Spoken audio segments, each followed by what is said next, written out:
So I'm going to outline for the next few minutes exactly what we know at this point in the investigation. As I always say, when we release information to you quickly, it's certainly subject to modification. You already know that our suspect is Stanley Eric Mossberg. He's 35 years of age. He's from Spartanburg, South Carolina. Stanley, without a doubt, is a spree killer. We know that he's killed one person in Greenville, Tennessee, and he's killed two people in Winter Haven, Florida. And I'm going to go back and do a chronology, the best that we have it put together after just a few hours from the event beginning and us working through the night without any sleep to get this chronology the best we know right now. Let me take you back to Greenville, Greenville, Tennessee, October 1st, about 11 o'clock at night. There is a man there that is doing the laundry. He's all by himself in the laundromat. When the video in the laundromat shows that a white male walks in all alone, pulls a gun, and forces our Tennessee victim into a bathroom. About 4 minutes later, the Tennessee victim comes out of the bathroom, followed by our suspect Mossberg, who's holding a gun on him. He's bound. His hands and arms are bound against his body, as it's described to us.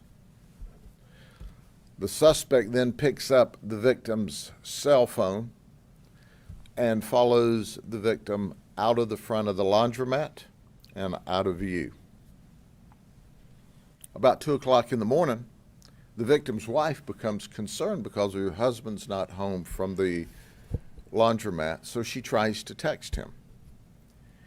She gets a phone text back from her husband's cell phone that is a very vile, ugly, nasty text, leading her to believe, according to the text, that he's out with a girlfriend. The wife says, that ain't happening, and she immediately dials 911. The Greenville police go to the laundromat because the wife says, I know my husband, he didn't do that, he's not doing that, and she was exactly right. They go there, look around, they don't see anything. But at that point in time, the victim's car is gone. Underscore the fact that it's a stolen vehicle, and I'll wrap back around to that in a minute. So they don't see anything. The Greenville police leave. About 7 o'clock the next morning, which is now October 2nd, customers are starting to come into the laundromat. It's warm in the laundromat, so they open the back door or they go out back, and what do they find? But they find this man, this husband, in a pool of blood, dead. Of course, during this time, they begin to look for the victim's car, which has been reported stolen. It is a Buick LeSabre. The suspect has stolen the victim's car, killed the victim, and is now driving to Spartanburg, South Carolina. That's where he's from, and he's well known by the police in Spartanburg, South Carolina. So on October 4th, the Spartanburg police locate the suspect on some videotape while they're assisting Tennessee, and they see the suspect in the Spartanburg area. They subsequently, on October 5th, find the victim, the Tennessee victim's car, at a scrapyard. Now let me back up. On October 2nd, the sister to the suspect buys him a ticket because he says he wants to go to Orlando, Florida. So follow me. He is driven from Tennessee back home to Spartanburg. Even though the car is not discovered until the 5th, the sister buys him a ticket to Orlando because that's where the suspect wants to go. So Mossberg wants to go, who is our suspect, wants to go to Orlando, and we, at this point in the investigation, have no idea why he wanted to go to Orlando. But she buys him a Greyhound bus ticket, takes him to Atlanta, Georgia, where he gets on a bus and comes to Orlando, Florida.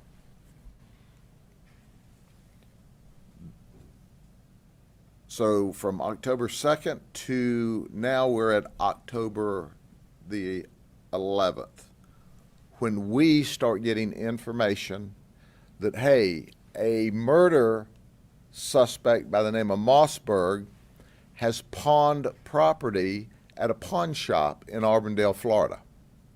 So the marshals are helping the Greenville police. We start getting broadcasts to look out for our suspect Mossberg, who's wanted for a murder, and he has apparently arrived here. We don't know where he's been between October 2nd and the 11th until last night, when we find out that on October 9th, he has stolen a truck, a black F-250 dually truck from Seffner, Florida. So let me back up. He's gone from Tennessee to Spartanburg to Atlanta, where he gets on a bus, comes to Orlando. We don't know how he gets from Orlando back through Polk County to Seffner and Hillsborough County, but he steals a black Ford F-250 dually.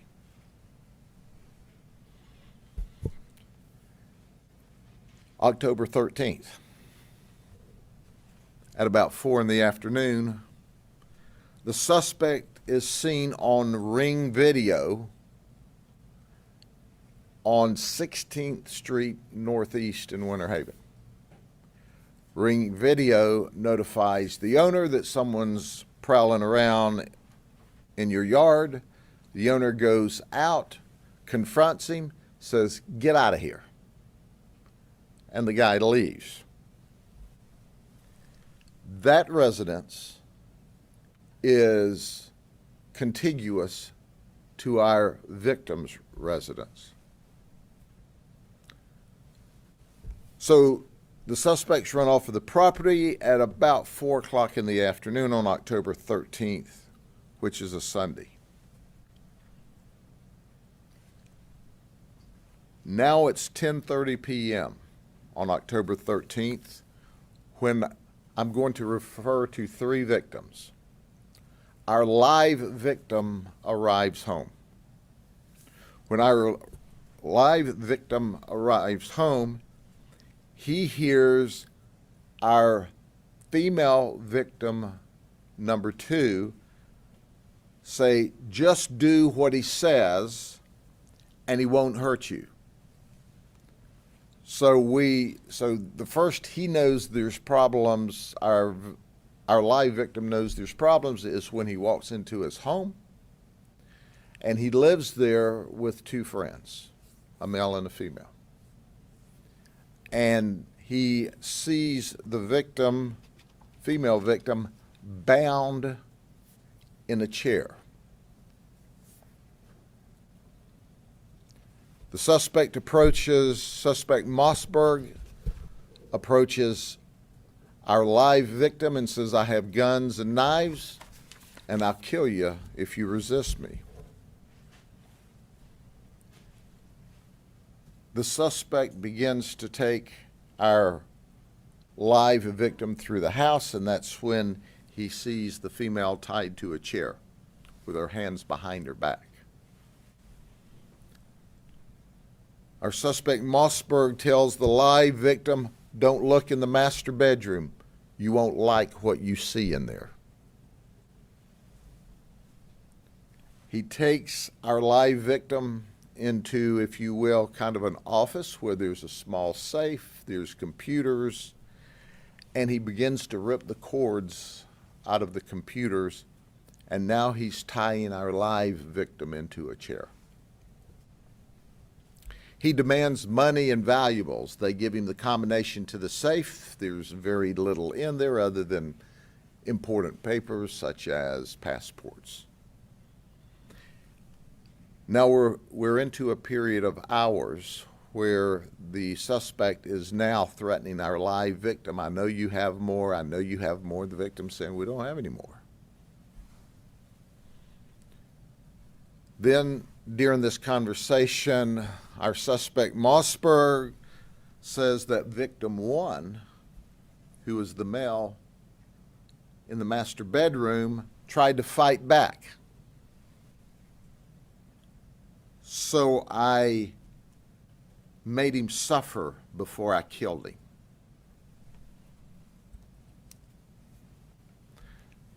The suspect stays, Mossberg stays at the residence all night long.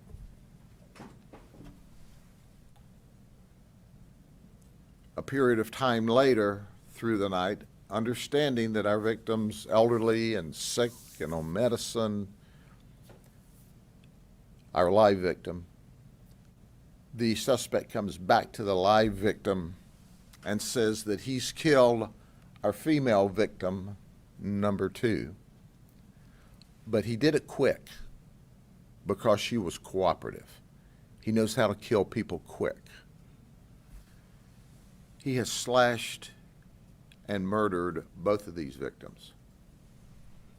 He slashed and murdered the victim in Tennessee with knives. Then our suspect Mossberg poured bleach on our victims, got a mop bucket, put a solution together, and started cleaning up the residence, mopping the floors. Sunrise occurs. Our live victim is still totally cooperating, is trying to do everything he can not to excite this obvious evil murdering person. So the suspect unties the victim and allows him to sit on the porch. I'm sat in the living room. Our suspect describes that he is panicked beyond all description, as you can imagine. He tells our live victim, tells suspect Mossberg, can you turn the air conditioner up? I'm freezing to death. He says, nope, I turned the air conditioner down. I need to keep it cool so that these victims don't start to smell. He stays there all through the morning, loading up stolen property into our victim number 2, our female victim's car. At about noon, 12 to 1 o'clock, he said he's going to leave. I'll be back for the bodies, but I'm leaving. If you call the cops, I'll kill you. Our victim, our live victim, says, I'm afraid he's just outside or hiding around the corner. This person, they understand, is evil in the flesh.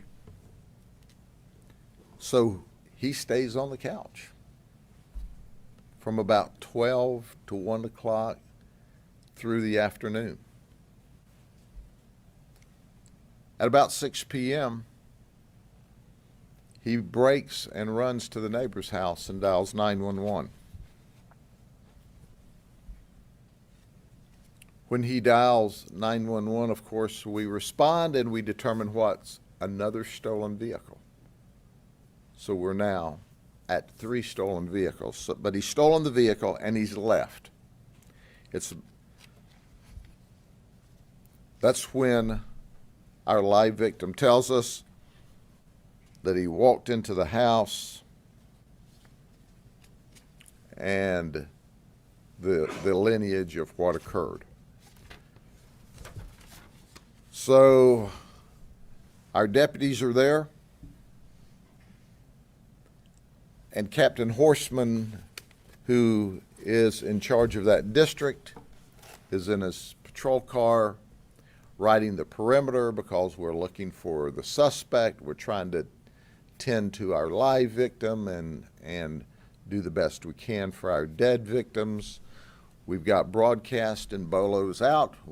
Everyone's there. The command staff is there because it's clear we have a spree killer. We're all there. The captain said, found victim 2's, our female victim's car. It is like less than 2 blocks, block and a half from the murder scene. Did you hear me? The guy drove back within a block and a half of the murder scene, and there are 50 deputies if there's one in the area.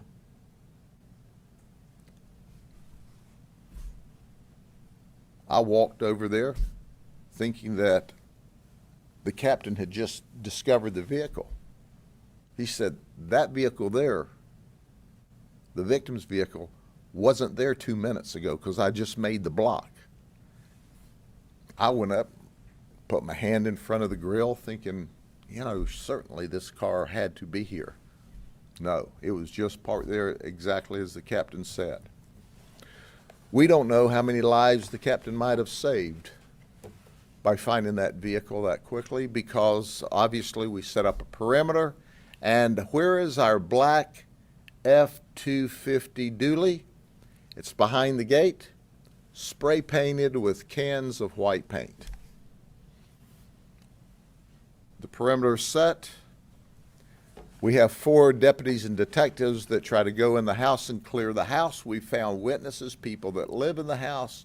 They're outside. They're cooperating with us. And as we go through and clear the house, because they said the suspect ran through the backyard, they come to a locked door. They try to kick the door open. It's deadbolted. As soon as they kicked it, they were shot at twice. They said, we didn't see the bullets come through the door, but we clearly were the victim of an attempted murder. We repositioned around the house, called in SWAT, introduced chemical agent, ended up poking holes in the residence with our MRAP to introduce more chemicals. Obviously, we're trying to talk to him through the night. We're trying to hel him on our equipment through the night. And all we receive in response is to be shot at again. We don't have the exact total number of rounds that was shot at our deputies, but it's going to be someplace around 7 or 8, and we'll get you an exact. So the MRAP gets there with what we call the doorbell, which is a long piece of metal. We knock down the garage door. We can see into the garage, and there's a pool table. Our suspect is underneath the pool table. When we attempt to lift the pool table up, it breaks and falls down. We send K-9 in because we think we saw an arm. K-9 goes in, engages our suspect. The suspect reaches down and grabs the dog. With both hands, we can clearly see he doesn't have a gun in his hand. Our SWAT team members, at great risk, along with our K-9, secure him, arrest him, and subsequently we take him to Winter Haven Hospital, where he receives treatment for his dog bites, and he's now currently in the Special Operations Center here being processed before we transfer him to the county jail on the warrant from Greenville, Tennessee, and also 2 counts of first-degree murder for our 2 victims here in Winter Haven, as well as our attempted murder charges against our deputies. Our deputies put their life at extreme risk last night to protect the community. I'm exceptionally proud of them once again, as I am every day, because of the quick work of our deputies, and the fact that for whatever reason, instead of fleeing, we anticipated he would take this stolen vehicle and flee to South Carolina. He didn't. He came back and then said that he wanted to engage. Through the evening, as we talked to our live victim, he said, oh, by the way, this guy said he wants to be a serial killer. Suspect Mossberg, did you hear me? Suspect Mossberg told our live victim, I want to be a serial killer. I like killing people. And he said, our suspect said, Mossberg said, the two victims in Winter Haven were 7 and 8, but his goal was to kill 11. Now, quite frankly, we have not found 2 through 6, nor do we know if they exist at all. The question is, if you have a murder in your jurisdiction and possibly a stolen vehicle that's missing, let us know. So why do I keep referring back to stolen vehicles? This guy has a proclivity and a history of stealing vehicles. Now, once again, I'm not going to let the people who try to tell us that low-level, nonviolent offenders shouldn't be locked up and we're too tough on them. The overwhelming majority of the more than 30 charges, do you hear me? 30 charges against Stanley Eric Mossberg, known as Woo Woo, are nonviolent charges, or as our friends who want criminals to prey on your communities and in your homes, in your neighborhoods, low-level, nonviolent events. He just likes to steal cars and steal and use drugs, okay? Oh, by the way, he's a spree killer, but hey, let's don't concern ourselves with that. So here's another message. Here's your sign, legislators. When you start talking to me about low-level, nonviolent crimes, gag me with a spoon. That's BS. And if you buy into it, shame on you. This guy, to our knowledge, prior to Greenville, was what some want to say is a low-level, majority of his crimes were low-level, nonviolent crimes. This is a spree killer. This is a man that said he enjoys killing. When you kill people with a knife, it's up close, it's personal, it's based in anger, revenge, evil. He didn't shoot him from a distance. He was in stabbing and cutting, and all of the victims that we're aware of had multiple cut wounds as a result of this evil person. Make no mistake about it, you can't legislate evil out of society. This guy needs the death penalty if there's ever been a person that needs the death penalty. But at the end of the day, we have wonderful people. A man trying to do laundry in Tennessee is dead for no other reason than he's in a laundromat doing the week's laundry. We have a man and a woman murdered in their home on Sunday night by this despicable human being. You know what they were doing? What people do on Sunday night at home in a working class neighborhood. Wonderful, decent people are now victims of this evil, this absolutely evil person.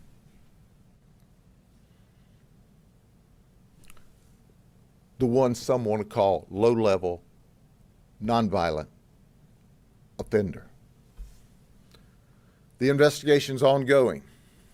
We hope and pray there are no more victims, that he's just bragging. We know that he killed 3 over 2 states, and certainly he has the proclivity to have killed others. Questions? Does he came here from Orlando, he came here to Orlando from Atlanta? Yes. From Spartanburg. Does he have any connections to this area that we know of? Not that we've been able to establish at this point in time. At this point in time, he stayed with the people in the house who ended up being our witnesses. I don't know where they met. They did not know him previously. He just needed a place to crash. And to check their veracity, we said, well, was he here last night? Oh, no, he wasn't here last night, but he was here the night before. Well, the reason he wasn't there last night is because he was in the victim's house. But he, for whatever reason, we have not even established that he knew anybody in Orlando. But Orlando, and we don't know how he got from Orlando to Seffner in Hillsborough County, but we do know that he broke into a used vehicle lot to steal the vehicle that got him over here to where he pawned the property in Auburndale before he killed the people in Winter Haven.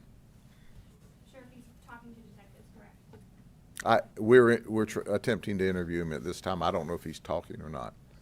He told the people that he was staying with that he just got out of prison. Do we know that he had spent time in jail for another murder charge? I don't know that he told people that he just got out of prison. I spoke to the woman whose house that he was in, and she said that he said he just got out of prison for being there for 8-9 years. Is that?